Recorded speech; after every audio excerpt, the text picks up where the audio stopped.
Did you pick your career path or did it just happen? I'm Anne with Winletha, your coach to be the leader you want to be. When I was working at the railway company, I was doing analysis, problem solving, and implementation. I hadn't sought out the railway. It was an opportunity that presented itself and I took it. On paper, I was successful. Out of university, I had a job as a project engineer, and I got promotions as I got more proficient in technical skills. I was moving up.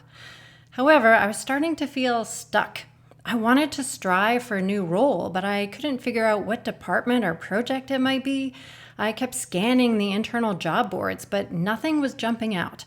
I also noticed that people around me were really excited about trains. I knew no amount of fake it till you make it was ever going to instill that amount of passion in me. I had to ask myself, what did I get excited about as much as they get excited about trains? Answer: sports facilities. I knew that if I could do analysis, problem solving, and implementation for sports facilities, I would have a whole new level of energy for my work. So I went looking for it.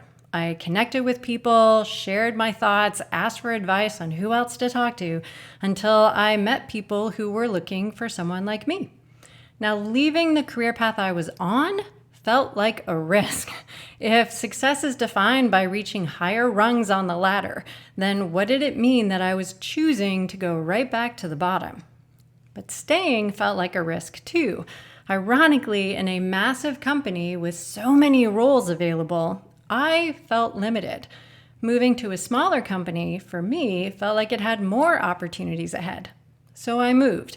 I was still doing analysis and implementation, but the shift from trains to sports facilities gave me a deeper sense of alignment.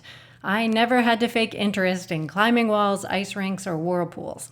I had been following a respectable career path, but when I defined my own path for success, I felt deeper meaning in my work, and I felt coherence with my skills and my impact. So here's an exercise to help you strengthen your coherence muscle. Today, identify something that you are actively working to achieve. Maybe it's a certification or a marathon. Then assess how you're evaluating success. Is it based on an external measure that someone else set or an internal measure that you set? And develop a new internal measure that really resonates with you. Maybe it's number of high fives or time with friends or new connections made. Every day this week, notice how you're progressing against your internal measure of success and how it might be also impacting your external measure. At the end of the week, notice what was easy and what was hard and how you feel about fulfilling your goal. Click the like button to let me know that this resonates with you and use the comments to share your thoughts. I'll see you next week with another strength training exercise for your leadership muscles.